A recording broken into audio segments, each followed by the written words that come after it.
मैं आज पहली बार किसी इस्तेफालिया प्रोग्राम में शरीक हुआ।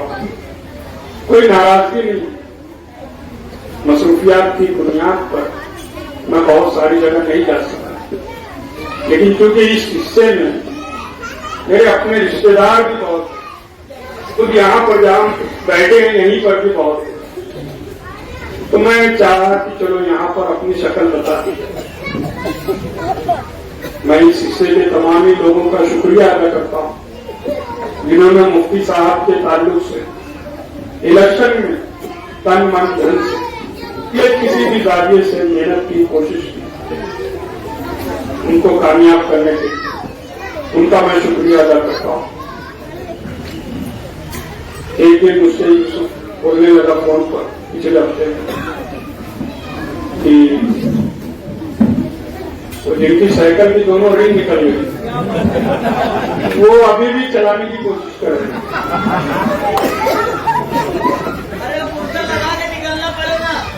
तो यूसुफ का बोलना ये था कि वो बोल रहे हैं कुछ की, ये मुफ्ती साहब ने जो कहा था कि गजेड़ी जल कर बोला। मेरा मशवरा है मुफ्ती साहब को कि भूल जाओ ऐसे लोगों को, उनकी हैसियत इस शहर की आवाम ने उनको बता। अच्छा, अब वो बच्चा सिर्फ, हालांकि पहले भी मीडिया में ही वो लीडर थे, ये ख्याल रखना, आवाम में नहीं थे। रुपया पैसा खर्चा करके मीडिया वालों के जरिए वो अपने आप को आवाम के बीच रखे और रुपये पैसे के बल पर ही उन्होंने इलेक्शन लड़ा। शेख आसिफ के रुपये पर जो अंगार मुद्दी गई रुपये पैसे के बेल पर, उसके बावजूद भी इस मालेगांव शहर की संजीदा आवाम ने सबको अपनी हैसियत बताई। और अभी मुझसे पहले जिस शख्स ने कहा इज्जत और इज्जत की बात, तो सही बात है, वही जो मंतशा और जिल्लो मंतशा, इज्जत और जिल्लत अल्लाह के हाथ में। आप लोग यकीन मानना, शेख आसिफ जिस ढंग से इलेक्शन लड़ा, कहीं से किसी जाविये से उनको ये नहीं लगता था कि हम इलेक्शन हार जाएंगे, इतना मुतमईन थे वो। और होते भी क्यों नहीं, जिस ढंग से उन्होंने फलानी के साथ इलेक्शन लड़ा, उसकी बुनियाद पर वो सोचते थे कि हम हर सूरत में जीतेंगे। काउंटिंग से एक रोज कब उसका एक साथी मेरे पास बैठा, शेख रशीद का एक भांजा भी है अल्ताफ नाम, वो भी मेरे पास बैठा। और उन लोगों ने मुझसे ये कहा कि आज शफीक भाई तुम ना बिला वजह उधर चले, कल समझ में आ जाएगा तुम लोगों को। वो उनकी पूरी प्लानिंग मुझको बताए और ये बताए कि 1.5 लाख वोट का हमने पैसा बांटा है, 1.5 लाख वोट का, और इतना पैसा बांटा कि हम बांटते बांटते थक गए, लेकिन पैसा खत्म नहीं हुआ। आज बीजेपी का कोई लीडर आया था मालेगांव में 150 मैया करके, मुझको एक आदमी फोन किया, तो उसको लगा कि यार उससे क्या होगा, तो बोले वो पैसे का भी जिक्र होना चाहिए जो बटा। हम मुफ्ती साहब उसमें क्या कर सकते हैं, सरकार के अंदर जाने के बाद इंक्वायरी के मामला को लेकर उस पैसे। तो उन लोगों ने मुझसे कहा कि हम हर सूरत में जीते। 10,000 वोट हमने ग्रामीण की लागत डाली, ये उसमें कहा कि 10,000 वोट हमने ग्रामीण भाग की लाकर डाली है, जो तुम लोग को सोच भी नहीं होगी, वो भी हमने किया। 30,000 वोट हम ये मांग कर चल रहे हैं कि हमारा पैसा जाए हो गया, वो हमारे साथ धोखा हो, 1.5 लाख वोट। लेकिन एक चीज हमको मिलेगी, ये हमारा पायलट टारगेट और जीतेंगे। वो सारी प्लानिंग, सारे मंसूबे बताने के बाद मैं उससे सिर्फ इतना ही कहा उन लोगों से कि कल हम जीत जाएंगे, इतने से जीतेंगे ये मुझको नहीं मानते, लेकिन इज्जत अल्लाह हमको देगा, इतना हमको यकीन है। ये इतना मैं कल उसको बोलता था। अल्लाह ने इज्जत दी। अल्लाह ने अगर हमको इज्जत दी है और आवाम ने हमारा साथ दिया तो हम किसी के साथ धोखा नहीं करेंगे। हम सबके अरमानों को साथ लेकर जिसकी भी जो ख्वाहिश हो, ख्वाहिश से मतलब अपनी जाति नहीं, क्या रखना। हाँ, नहीं तो हर आदमी की अपनी एक ख्वाहिश होती है। साइकिल वाले रिक्शे बैठे, रिक्शे वाले साइकिल की ओर मांगे, ये सबकी अपनी एक ख्वाहिश। जिस शख्स की ये ख्वाहिश होगी कि शहर का काम, कौम और मिल्लत का काम कैसे अच्छे ढंग से हो सकता होगा, हम हर जगह साथ रहेंगे और वो काम करने की कोशिश करेंगे। अपने मुफाद के लिए, शहर के लिए, कौम के लिए, वो हम काम करेंगे जहां पर शहर का और कौम का फायदा हो। हम उनका भी काम करेंगे जो हमारे साथ नहीं थे। मुझसे कुछ लोगों ने कहा कि मुफ्ती साहब काटा मार्केट गए, बोलो क्यों नहीं जाना चाहिए? बोले कुरैश बिरादरी ने वोट नहीं, बोलो बिल्कुल नहीं, बिल्कुल सच बात है, कुरैश बिरादरी ने वोट नहीं किया। वक्त आएगा उनकी भी समझ बनेगी। एक कारण 2004 में हमने असेंबली हारा, न्याय साहब, मुफ्ती साहब जो बीफ मार्केट थी ना मुशावरत चौक पर, उस वक्त तक म्युनिसिपल कारपोरेशन का कमिश्नर ने कहा, कल्याण कि राणा साहब मैं चाह के भी वो भी मार्केट नहीं हटा सकता, चाहते, लेकिन तुम लोगों की तहरीक से हमको हिम्मत मिली और हमने वो काम किया। बरस से बड़े कब्रिस्तान में वो बीफ मार्केट की बदबू से लोग परेशान थे, बरस, लेकिन वो कम नहीं होता था, बंद नहीं होता। एक कुरैशी का किला था वो मुशावरत चौक, हमने उसका किला तोड़ा। क्या करना, हमसे मुराद जनता दल वालों ने, निहाल साहब थे हमारे साथ, हमारे हमने वो किला तोड़ा। और इंशाअल्लाह जो लोग ये बड़े जोम में थे ना, हम ऐसा करिए, हम वैसा किए, हम कर लिए, वक्त बताएगा उनको कि और क्या क्या हम अब कर सकते हैं। जो लोग बड़े जोम में थे रिक्शे में ना, उनके भी और ठिकाने आ जाएंगे जब हम आगे प्रोग्राम लाएंगे। मैं धमकी नहीं दे रहा कि शहर की इस्लाह करना चाहिए कि कोई जोम में न रहे। ये बोला गया कि आप वो जीते वो करेंगे, बड़े जोम में तो ये भी बोला जा रहा है 1,09,000 बनने दिया, तो आवाम तो गया है ना साथ में उनके। शहर का काम तो करना उनकी भी जिम्मेदारी है, सिर्फ एमएलए की नहीं। जो ये बोलता होगा कि एमएलए करेगा, अब हम देखेंगे, शहर समझे, शहर होश में आए, ये गलती पर है। अब हम मुफ्ती साहब के साथ हैं और मैं मानता हूं कि मुफ्ती साहब भी हमारे साथ रहेंगे। हम इंशाअल्लाह वो काम सब करेंगे इस शहर में अब जिससे शहर का फायदा हो, कौम का फायदा हो। वो बोलने लगा जो हारा, ये नीतीश राणे ने जो कहा, कोई मुस्लिम एमएलए, एक एमएलए की वो तारीफ किया, कल आएगा वो भी मुफ्ती साहब के पास, वो एमएलए जिसने तारीफ किया। उसको मालूम है बहादुरी की बात जो करते हैं कितने बहादुर है, उसको मालूम है। जिस एमएलए ने अगर नीतीश राणे के ताल्लुक से या कोई भी बात असेंबली में कही, उसको ये भी मालूम है वो मार भी खाया उसकी असेंबली। जब इनकी बहादुरी कहा वो भी हमने देखा है सब। और मैंने मुफ्ती साहब से हल्फ लेने से पहले कहा था स्टेज पर कि आप अल्लाह के नाम से हल्फ लो। उन्होंने वो काम किया, उन्होंने वो सारी बातें भी बात जो इस शहर के मुफाद थे, बुनकरों के मुफाद थे, वो सारा काम। लेकिन मैं ऐसा समझता हूं कि सिर्फ असेंबली में बोल लेने से, कागज दे देने से काम नहीं होता। बहुत सारे मामला में रोड पर आना होता है और हम वो काम करेंगे। हम वो काम नहीं करेंगे जिससे किसी को तकलीफ आए, कानूनी दुश्वारी आए, क्योंकि इस शहर में कानूनी दुश्वारी से लोग डर रहे हैं कोई आंदोलन करने से, कोई तहरीक चलाने से। लेकिन खामोश आंदोलन भी तो होता है ना। इसी देश में अन्ना हजारे ने किया था पार्लियामेंट में, समझ दिल्ली में। उस वक्त निहाल साहब ने यह कहा कि मैंने गांधी का आंदोलन देखा, वहां भी तशद्दुद हुआ। क्या करना मैं जो बोला, गांधी के आंदोलन में भी तशद्दुद हुआ है। लेकिन अन्ना हजारे जब बैठा, लाखों लोग बैठे, एक पत्थर नहीं चला।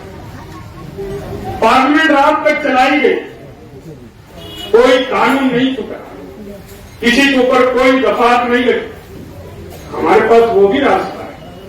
हम कहेंगे जमहूरियत में सर गिने जाते, पत्थर नहीं गिने जाते, लाठी नहीं गिनी जाती। लेकिन हम जमहूरियत में जो हमको हक है, अवामी ताकत का मुजाहरा ऐसा करें कि हर मसले का हल निकले।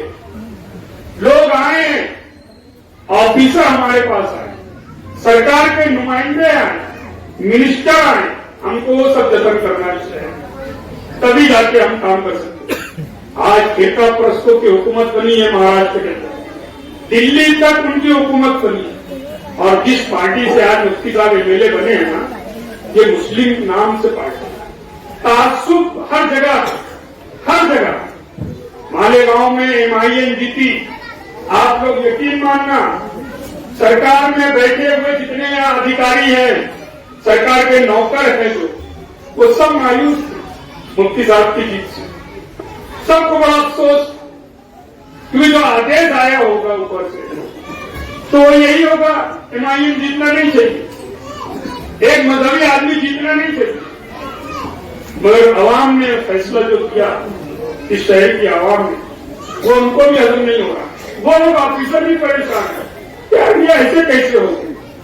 तो इस शहर का एक कर्मचारी, कारपोरेशन का हो, पुलिस का हो, महसूल डिपार्टमेंट का हो, हर कोई ये परेशान है मुफ्ती साहब के चुनके आने के बाद कि ये ऐसे कैसे हो गया। इसका सेहरा इस शहर की आवाम पर जाता है। मुबारकबाद के मुस्तहिक है इस शहर की आवाम, जिन्होंने मुफ्ती साहब को एक अच्छी बड़ी वोट। कुछ लोग ये कहते हैं कि उनकी वोट कम हुई, 7,000 वोट उनकी कम हुई, लेकिन ये भी तो उनको समझना चाहिए कि शेख आसिफ 5 साल से, 5 साल पूरा 5 साल से मुफ्ती साहब के खिलाफ बात कर रहा है, इलेक्शन उसका अपने लड़ रहा, साल 1.5 साल से। कुछ और लोग भी जो मुफ्ती साहब के साथ पहले थे अलग हुए, सारे लोगों की मुखालफत के बावजूद बहुत वोट कम हो जाना चाहिए था मुफ्ती साहब।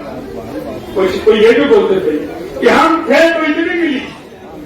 अरे भाई तुम थे कितनी मिली, तुमको कितनी मिली, ये भी तो अपना गिरबान रखो कि तुम थे तो इतनी मिली, अब नहीं है तो तुमको कितने मिली। जो लोग हट के मुखालफत किए साल 1.5 साल से, और शिद्दत थी मुखालफत में, बेइंतहा शिद्दत थी। मुफ्ती साहब की मुखालफत जो सियासी हुई ना 1.5 साल में, बेइंतहा शिद्दत थी। जो माहौल बनाया गया इस शहर में, मुफ्ती साहब ने कुछ नहीं किया। मैंने मुफ्ती साहब से कहा था कि अब एक पत्थर भी गाओगा तो फोटो खींचना, हर जगह कहीं भी जाओ, किसी के जाति काम में भी जाओ तो आवाम में बात आना चाहिए। ये कर रहे हैं मुफ्ती साहब, फिर इनको समझ में आएगा कौन क्या कर रहा है। करोड़ों रुपये का काम गिनाया गया था मुफ्ती साहब के 5 साल के दौर में, उसके बाद बोला गया क्या किए। अरे अगर क्या नहीं किए तो तुमको क्या किया। पिछले टाइम 78,000 उनको भी वोट मिली थी ना, वो क्या किए। वही एक काम, सिर्फ रोड और गटर का फंड लाना, अपना कमीशन निकालना। मुफ्ती साहब से मेरी गुजारिश है कि हमको कारपोरेशन पे कम ध्यान देना है। कारपोरेशन पे हमको एक ध्यान बड़ा देना है कि वहां करप्शन कैसे कम हो, खत्म नहीं हो सकता। लेकिन जो बड़ा करप्शन है तो कैसे खत्म हो, लूट घसोट। आने वाले महीनों में या आने वाले वक्त में मालेगांव म्युनिसिपल कारपोरेशन के चुनाव भी होने वाले हैं। इस शहर से कुछ परिवार को सियासत से खत्म करना है, कुछ परिवार, कुछ ऐसे लोगों को जो अपना रोजगार, अपना ओढ़ना बिछौना सियासत और कारपोरेशन को घर बैठे, ऐसे लोगों को घर बैठना। मैंने कुछ परिवार और कुछ शख्स से बात कर रहा हूं, आने वाले वक्त में ऐसे लोगों के साथ में उम्मीदवार हमको ऐसा देना है, हिकमत अमली से काम करना, क्योंकि जिस तरह उनका तामा काटा जाता है ना, तो कुछ लोग कारपोरेशन थैली लेके चलते हैं, ये हाल उनका रोजगार बनाया है। और जब तक ऐसे मफादप्रस्त लोगों को हम सियासत से दूर नहीं करेंगे, इस शहर में तरक्की नहीं हो सकती। सिर्फ बिजनेस बना लिया गया है एक तरह से। हमको तालीम पर आप एक बात और समझ लेना, इस शहर में एजुकेशन और मेडिकल लाइन में बेइंतहा करप्शन है, बेइंतहा करप्शन है मेडिकल लाइन और एजुकेशन लाइन में। जो तालीम के अदारे बने, जहां अपनी खुद की दादागिरी चल रही है, मुफाद परस्ती चल रही है, लाखों रुपये का रेल पे तालीम क्या है, मेडिकल लाइन में भी ऐसा ही है। तो हमको इस पर भी ध्यान देना है। ये दोनों चीज गरीबों के लिए बेइंतहा जरूरी है, तालीम और मेडिकल।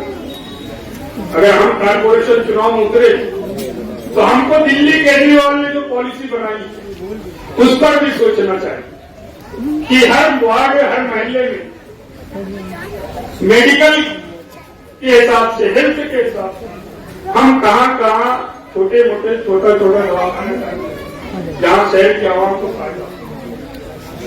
हम प्राइमरी निजाम स्कूल का जो है बेइंतहा खराब है, उस निजाम को सुधारें। होता ही है कि प्राइमरी में तालीम देने वाले टीचर्स वहां का स्टाफ वो अपने बच्चों को प्राइमरी में लिख लो, तो कहां से तालीम का निजाम सुधरेगा? हमारा ये नहीं बोलना है जो नहीं पढ़ा, मगर जहां वो खुद तालीम देते हैं वहां का भी तो निजाम। हम इस शहर में रोना रोते हैं नदी के उस पार और नदी के इस पार। आप लोग यकीन मानिए, ये सच है कि हमको नुकसान हमारी लोगों से। क्या हमारे हिस्से में कुछ जगह गार्डन बने कि नहीं बने? क्या किया हमने उसकी हिफाजत? क्या हमने उसको संभाला? नुकसान हमारी लोगों से हमको ज्यादा हुआ है, उस पर भी ध्यान देना। हम अपने इस्लाह करें कि अगर कारपोरेशन के जरिए, एमएलए पढ़ने के जरिए अगर कोई कानूनी काम हो रहा है तो उसकी हिफाजत करने की जिम्मेदारी हमारी है। हमको ये नहीं सोचना कि कारपोरेशन आदमी बैठा है, वो चीज हमारी है जहां काम हो रहा है, जनता की, उसकी हिफाजत की जिम्मेदारी हमारी है। हमको हिफाजत करना। नदी के उस पार भी काम होता है, वहां के लोग क्या खराबी कर रहे हैं, तो वहां के जिम्मेदार, वहां के रहवासी, वहां की जनता ये समझती है कि अपना है, मगर हम अपना नहीं समझते। सबसे पहले तो उसमें राजकारण आता है कि ये वो बना रहा है, मैं उसकी मुखालफत करता हूं। ये बंद होना चाहिए। शहर की आवाम अगर एमएलए फंड से कुछ आता, कारपोरेशन से कुछ आता, जिस हिस्से में अगर काम हो रहा है उस हिस्से के लोग इकट्ठा हों और एक राय से वहां पर बात करें कि किसी की मुखालफत ना हो और काम अच्छा हो, इसके लिए हमको कोशिश करना है। होता यह है कि बहुत सारे काम मुखालफत की बुनियाद पर रुक जाते हैं। कुछ लोगों ने अपने अपने हिस्से में अपना संपर्क कार्यालय बनाया और कारपोरेशन की जगह पर है साहब आप भी ना मुशारफ चौक पे तो तिनकुन्ना बाग, वहां अपना संपर्क बनना चाहिए। शहर की नाक, शहर का एरिया अच्छा है और हम सब फोनों के चारों तरफ सुनाएंगे। तो मुशारफ चौक का जो तिनकुन्ना बाग है ना, या जो टीपू टावर बना है वहां जगह है, आज प्रशासक बैठा है अकेला आदमी, तो आप उससे मंजूरी लेकर एक ऑफिस बना लो किसी भी अदारे के नाम से, किसी भी सोसाइटी के नाम से, और वहां अपना संपर्क करो। अदारे इब्राहिम के नाम मेहरबानी करना वो काम मत तो एक बड़ी चीज अपने लिए हो जाएगी कि आज जरूरत है आवाम को एक दूसरे से रास्ते, और वहां अगर संपर्क बन जाएगा तो किसी की दादागिरी भी खत्म हो जाएगी। और वो जो जगह है वो आवाम के लिए, ना कि जानवर बांधने के लिए, तो हमको उस पर पहले गौर करना है कि प्रशासक से बात करके किसी भी जगह, किसी भी सोसाइटी के मार्फत को जगह लेकर एक ऑफिस बना दो और वहीं पर अपना संपर्क रहे। अंदर अपनी अच्छी जगह की मीटिंग भी ली जा सकती है कि इतने लोग आराम से बैठ सकते जितने यहाँ, हर वो काम हो सकता है। और यकीन मानना बहुत पेड़ टूटेगा अगर वहां संपर्क कर बे इंतहा पेड़ टूटेगा, इतना पेड़ टूटेगा कि दारू के बगैर असर नहीं। तो मेरी लोगों से गुजारिश है, आवाम से, बिलखुसूस शहर की आवाम, मुफ्ती साहब एमएलए बने, वो हमारे नुमाइंदे हैं। हमारी नुमाइंदगी तब कामयाब होगी जब हम साथ रहेंगे और मजबूती से ताकत के साथ उनके साथ खड़े रहेंगे, उनके हर मामला में उनके बाजू बने रहेंगे, तो उनको भी हिम्मत मिलेगी, उनको भी ताकत मिलेगी और हौसला मिलेगा, तो उनको भी काम करने का जज्बा रहेगा। और हम अपने अपने काम पे लग गए, अपनी अपनी मसरूफियात पे रहे और ये सोचे कि एमएलए साहब वो कर लेंगे, तो ऐसा नहीं हो सकता। हम सबको एमएलए साहब, मुफ्ती साहब के साथ रहना है और मेरी गुजारिश है कि हमारा इत्तेहाद ही हमको अगला कारपोरेशन चुनकर लाए। हमारी हिकमत अमली, हमारा इत्तेहाद, हमारी ताकत ही कारपोरेशन में उनको दूर करेगी जैसे आज दूर। और बहुत जरूरी है कारपोरेशन में उनको दूर रखना पे इंतहा जरूरी है। तो चाहे साइकिल और रिक्शा एक हो जाए उसकी हमको परवाह नहीं है, लेकिन हमारा इतिहास, हमारा हिकमत अमली ऐसी हो जो सब फेल हो जाए। मेरी गुजारिश आप लोगों से यही है। आखिर में मैं आप तमाम लोगों के शुक्रिया के साथ, इस शेर के साथ मैं अपनी बात खत्म करता हूँ कि मुफ्ती साहब के साथ कि मेरी जिंदगी का मकसद हर किसी को फैज़ पहुंचे। मैं चिराग रहे गुजर हूँ, मुझे शौक से जलाओ। खुदा। अगर आपने अभी तक हमारा चैनल सब्सक्राइब नहीं किया तो हमारे चैनल को सब्सक्राइब कर